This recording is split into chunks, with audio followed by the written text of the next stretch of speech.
welcome to this week's edition of the Sustainability Dialogues in Saudi Arabia, a podcast series with Microsoft looking at the roadmap to net zero for Saudi Arabia, but for all of us, individuals and collectively as companies and societies. How do we build that roadmap to those very ambitious targets? In the case of Saudi Arabia, it's 2060 on net zero, other India 2070, other parts of the world 2050. And everybody after COP26 last year in Glasgow are busy trying to build the roadmap that gets us there. And of course, the Microsoft Sustainability Dialogues in Saudi Arabia is one small part to help the kingdom identify its roadmap and some of the elements that might be worth considering to be part of that. Today, we're talking about the circular economy, transitioning to a sustainable and climate resilient food system. Of course, 25% of global carbon emissions attributed to the agri-industry,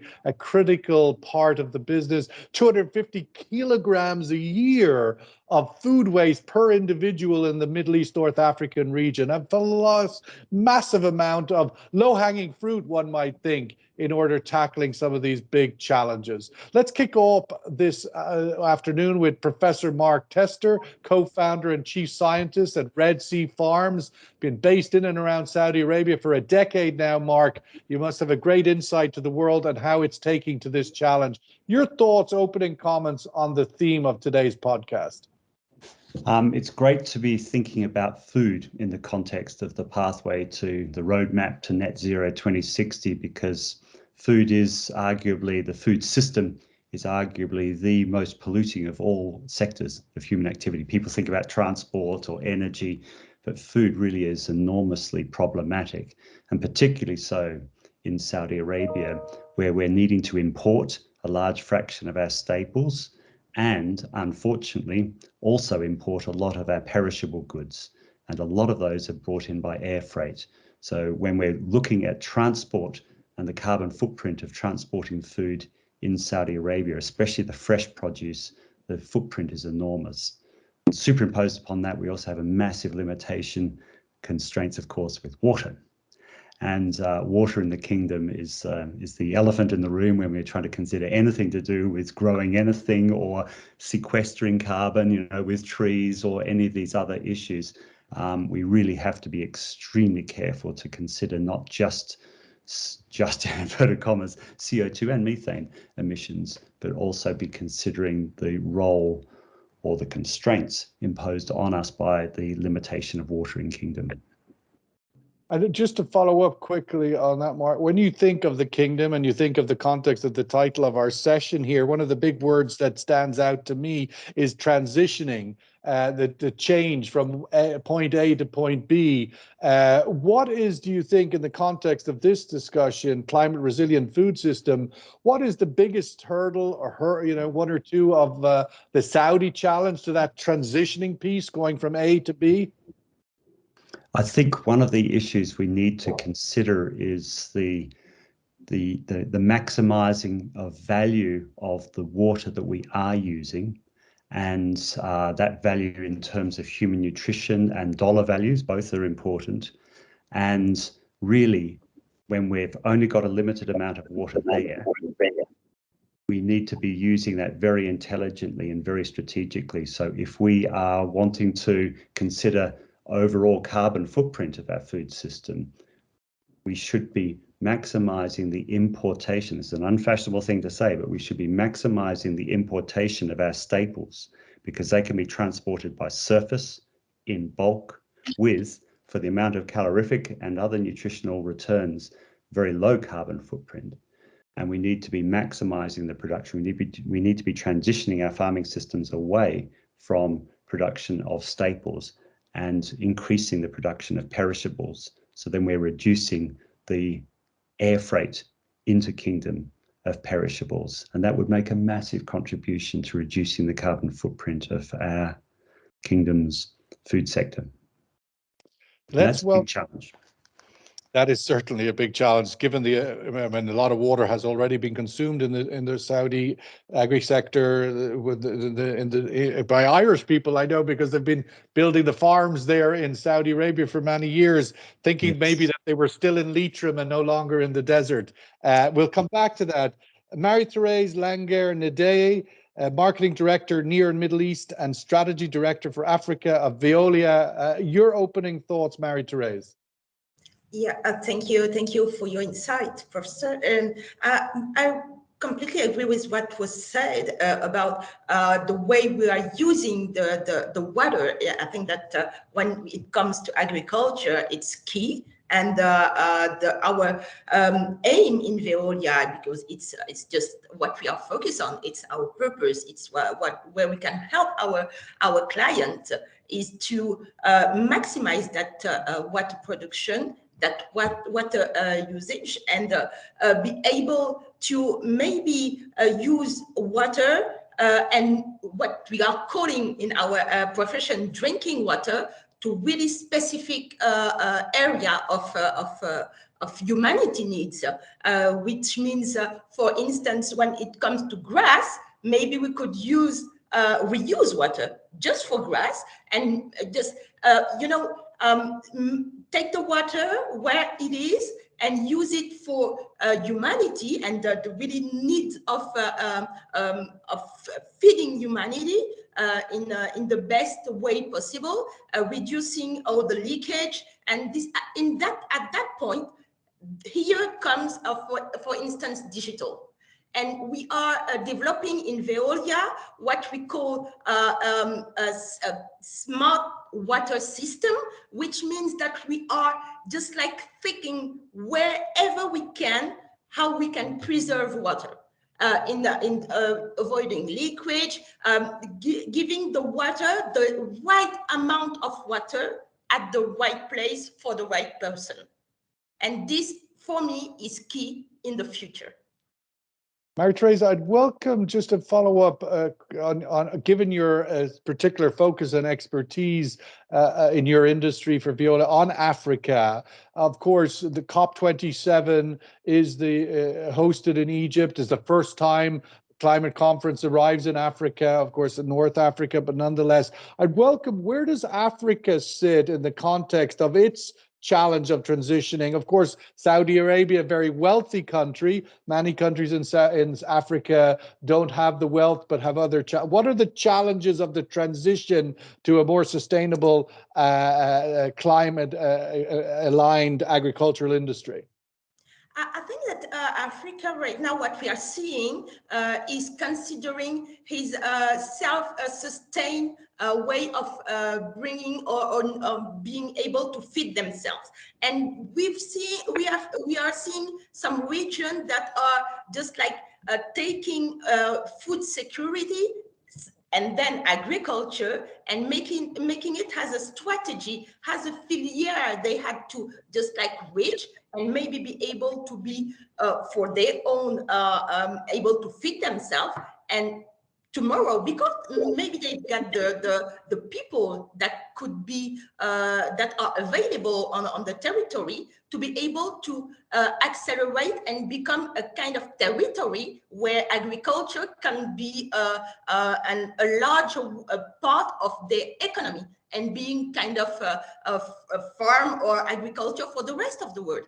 And maybe something like this should be thought and maybe should be helped a little bit more than it is today. And for instance, I'm taking one of the country we are helping with this, which is Namibia, who went really from recycling water to drinking water and just like closing the whole loop. And maybe it's just like something that in some part of the world we will have to think about, because it's just like the solution. It's better doing this than letting just like children drinking water that is anyway unconsumptional for them.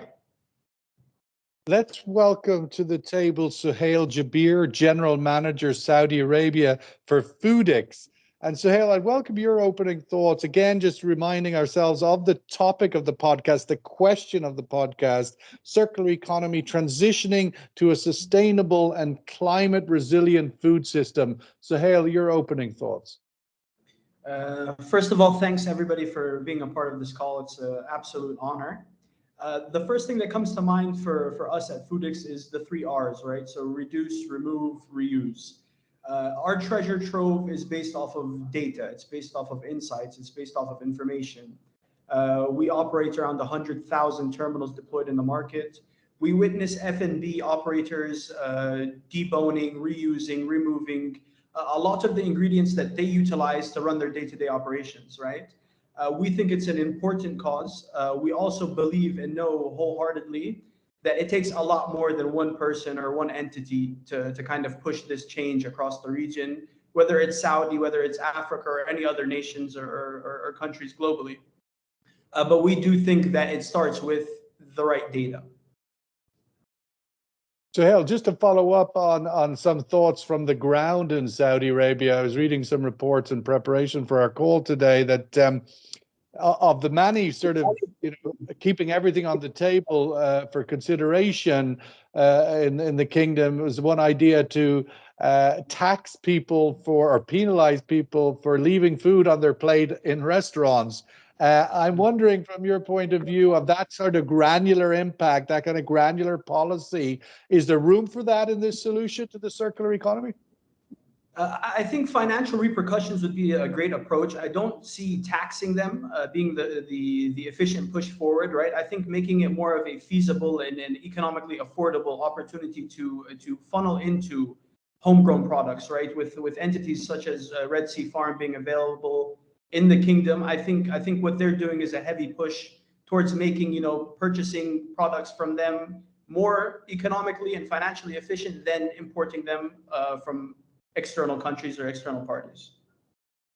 Mark, of course, Red Sea Farms is looking at, and I know you wear many hats, professor and scientist, developing technologies that are applicable, obviously, in fairly stressed environments like the desert environment, the arid environment of Saudi Arabia, but making that available to other parts of the world.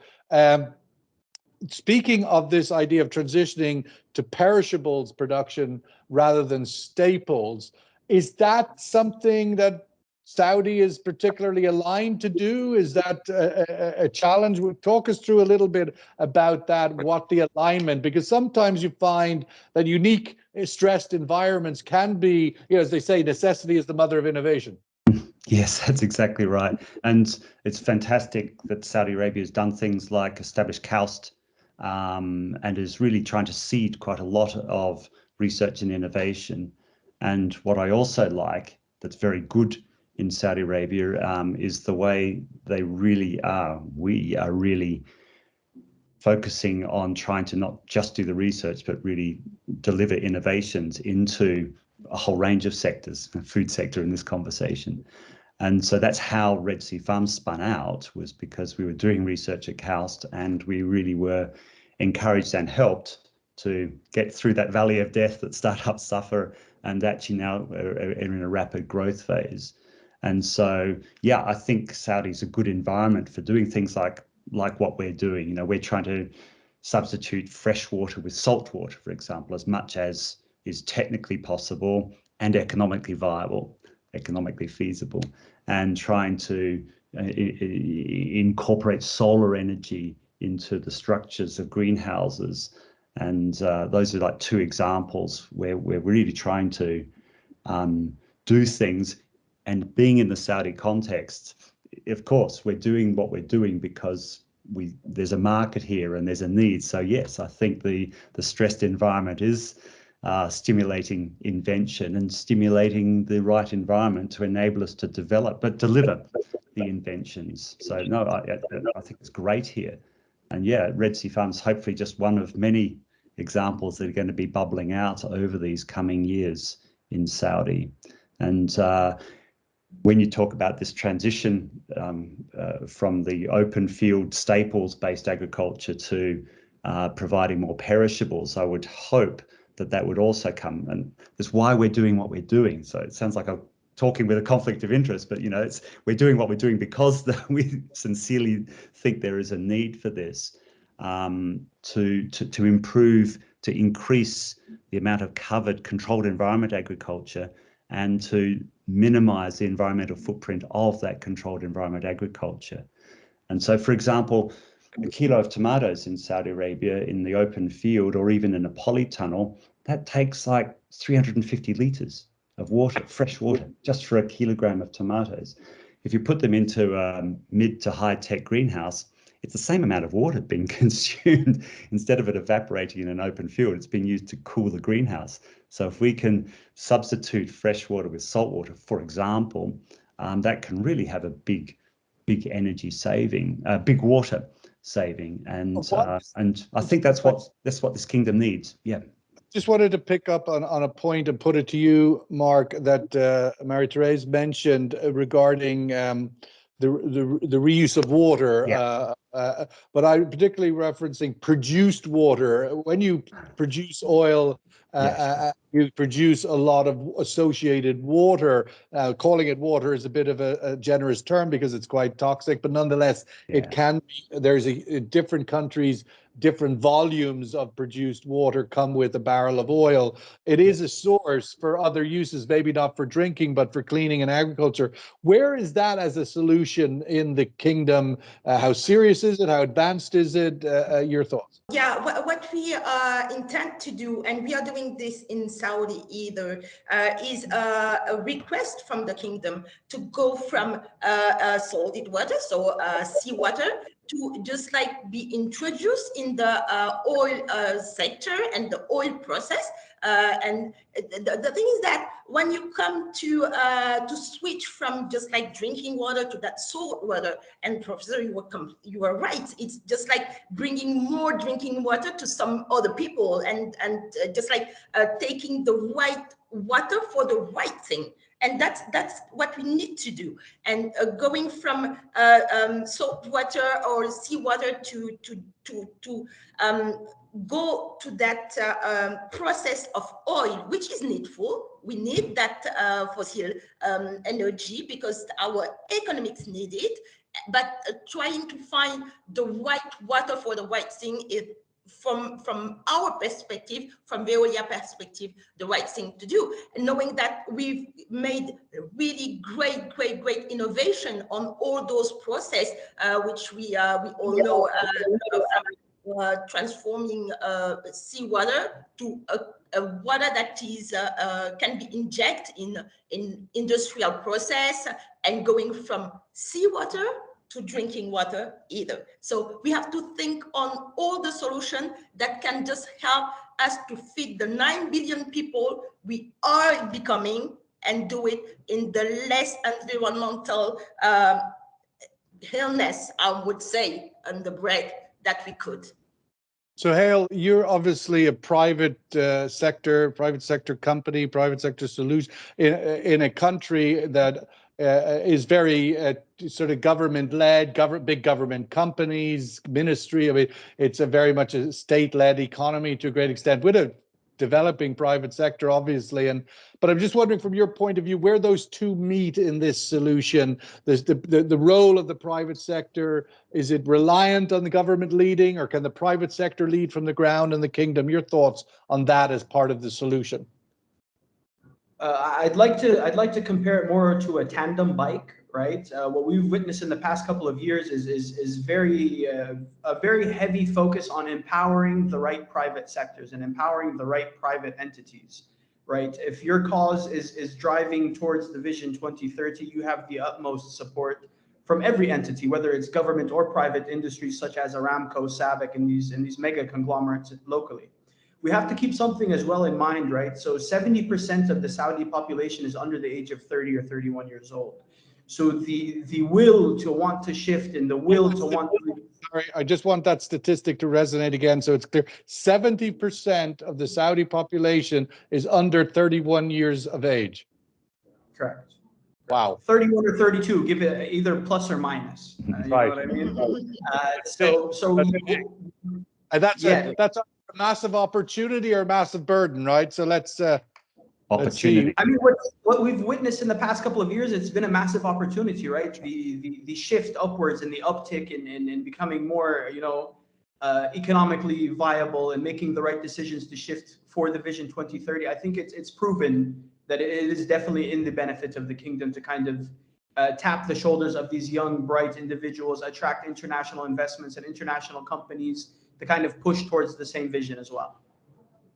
Mark, speak a little bit about that and where that intersects. I just want to get on to the idea of the linear to the circular economy. How, and when you take the Saudi piece there, the demographic, a very youthful demographic in the kingdom, where those three things intersect, the nexus of moving from linear to circular with a young population. Well, I so agree with what Suhail just said. The youth of Saudi Arabia is the great hope for the future of Saudi Arabia. I think it's a country, well, it's obvious it's a country that's changing massively, and this is really being driven by the young people. And young people, they know it's essential for circularity to be increased in our economy. We've already got some. It's a concept. It's not a rule. Circular economy, and it's a very useful concept. But young people are 100% understanding the massive importance of this, and so I think that just provides more energy for doing this. You're seeing recycling company emerging. You're seeing all sorts of. I want to just jump in on that point, because clearly when it comes to food and water, as we talked earlier, there's a lot of sensitivity about reusing produced water, not because it's not functional, but it's because it's perceived culturally dirty. There's a cultural challenge. And from the point of view of food and food circular economy, the same kind of challenge culturally would exist. Is that mean that ultimately the solution has to be before the food is on the plate, that the production of, rather than the reuse and recycle after? You've got to do both, don't you, Mary-Therese? I mean, I think you've got to do both. I mean, we have to use less water for the production of the food. We have to be more intelligent with the use of the water that we are using, like I said at the very beginning. And then I think we have to be, of course, recycling waste, recycling food, water waste. I love when Mary-Therese is talking about, reducing leaks, and I think that sort of thing is what you meant. This is it's critical, it's central, and there's no rules. And I also love when Mary-Therese talked about IT and digital technologies. This provides huge opportunities, and young Saudis are good at this. They're really good at a lot of deploying digital technologies for increasing efficiencies, reducing wastes. It needs to be tackled at multiple levels. Mary-Therese, if you could pick up on that point and also talk a little bit about next steps, because there's many pieces to the challenge and the solution. What are the next steps? What should be the next steps? I think that the concept of the 4 R's are the good concept, because they are easy for people to keep in mind. How do I reduce? What do I reduce? I reduce my water consumption. What do I have to reuse? I have to reuse all the perishable. And the perishable, what can they become? They just can become energy tomorrow. And it's critical, the energy thing. How are we making loops of energy from perishable? And that's what we are doing every day in Veolia. And from that, what can I recycle? What from all those production, what will I recycle? And what do I have to remove? And for instance, what do I have to remove from the soil? From the soil, we have just use for our agriculture. How do we remove pesticide? How do we remove everything that at a point? How do we remove CO2? So at a point, those 4 R's are what people have to keep in mind to accept that they are a solution. The solutions are there. 50% at least are there. We have to increase the solutions, and we need everybody. I don't think that today one person, one company will hold all the solution. It's a combination of solution. And when we will just like find, for instance, we as Veolia, we've just like partnership with another nice company in France that with whom we are just like producing energy from waste, and that is the solution.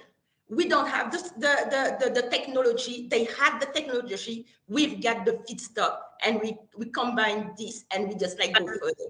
I really believe that. You mentioned, Marie-Therese, France there. Of course, France is going through a very stressed water situation at the moment, as is the UK. I mean, Red Sea farms, their technologies for stressed environments, I think that's everywhere now, and most significantly in Europe this summer. What do we learn from that in deploying major transformation in a sort of greenfield opportunity like Saudi Arabia? What can we learn from this terrible situation that Europe is stuck with, this legacy infrastructure? What we see today, and what our CEO Estelle Brachanoff is just like reminding all the time, it's that in France, where we are in front of the technology, we are using 0.5% of our water. 0.5, while just like region has Spain will just like reuse 20% of their water. So and it was just like a lack of yeah, it can see something like cultural behind that. So yeah, how do we just shift so people mindset on the reuse? And what I was saying, maybe do it in by step. For grass, just for grass.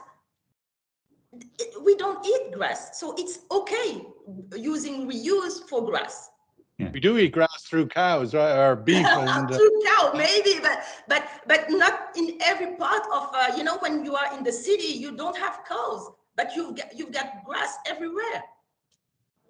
So, Hale, I wanted you to speak to that point of next steps, because I do think it's quite important as we come into our sort of closing thoughts about how to bring this home in terms of to make, I mean, as you said, 70% under 32 is a huge opportunity. It can also be a huge challenge, employment and other big issues that go along with keeping that population engaged but the next steps concept to be taken to establish a self-sufficient food system in Saudi Arabia and perhaps worldwide. But your thoughts on next steps? So, you know, as Mark and Maria stated, there is not a single entity, I think, globally that can take on this mission by themselves, right? I think it's about people understanding the intrinsic value and extrinsic value that they bring to the table, understanding what the beneficial factors are there for a private entity such as Foodix or Red Sea Farms, as well as government entities. It is a massive task force that needs to kind of collaborate and build a coalition to drive this forward. I think there's enough entities in the Kingdom of Saudi Arabia, as this is where we're based out of today, that are definitely willing to spearhead this challenge, right? Like I said, you know, for us at Foodix, we're heavily technology based, and we have a treasure trove of data, right, that we could funnel into the right parties who can lobby for the right decisions. It takes more than one entity or one company or one person to lead this, but I think the Kingdom of Saudi Arabia has an ample amount of people willing to spearhead this transition. Mark, your closing thoughts. Again, it seems the good news of this story in so many ways is that, as Marie-Therese just highlighted, we only consume 0.5% of our water in France, and I know in my home country, Ireland, we waste. It's just ginormous of lost water and leakage. There's 250 kilos of waste food from each person in MENA. So there's obviously enough food, and to a certain extent, it seems enough water. But this problem is the process, there's the structure. Just speak to that as your closing thoughts as to where the good news, bad news piece is to this transformation from linear to circular. Yes, well, the bad news, of course, is that the needs are urgent and enormous, and the problems of water supply and energy CO2 emissions are overwhelming. The good news is that there's lots of opportunities for technology and innovation to make significant contributions to trying to reduce the environmental footprint of our food production systems.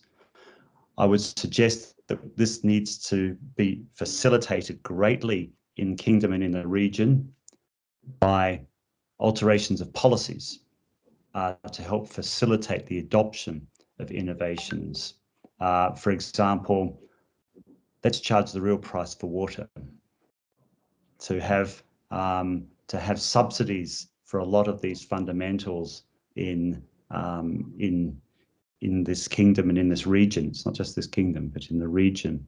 I think we really do need to improve the market base of the economy, reduce subsidies, and that will really facilitate the adoption of innovations. Marie-Thérèse, let's give you the last word this afternoon in context of maybe speak to COP27 coming to Egypt, coming to Africa. What opportunity does that present? I mean, Mark just referenced that price for water. We still don't even have a price for carbon. These two major pieces of the solution. Can we hope and expect COP27 delivers something on a pathway to a price on these major gateways to this solution? Your thoughts on the role that COP27 can play in the region this November? There are great hope. There are really huge hope on that COP27 to bring on the table the fact that the one who is emitting should be the one who is paying. You cannot assume that the one who are not emitting are the one who will pay for everybody. The thing is that we have to accept that our economy and our production has an environmental cost. At that point, whenever in our economy we are making that shift of saying the price of being a good producer, so the less you will just like have a footprint on the environment, the more valuable your product is. And that's what the shift we have to do, probably, and accept to invest on that transition will cost something. It will cost something, and we have to accept, just as after the last big war, the last second war, that we had to put a lot of money to tackle the tide. And that's what we all need to do for our next generation. Those young will not accept us to just like dilapidate their future and their life. So we have to do things right away. Well, we're going to have to wrap it up there. Maybe the next time we're having dinner together in Riyadh, we'll look at the bill and it'll say, well, this hamburger is 10 gallons of water, so that's X reals on your bill, or something like that. But we must wrap it up there. It'd be great chatting with the three of you.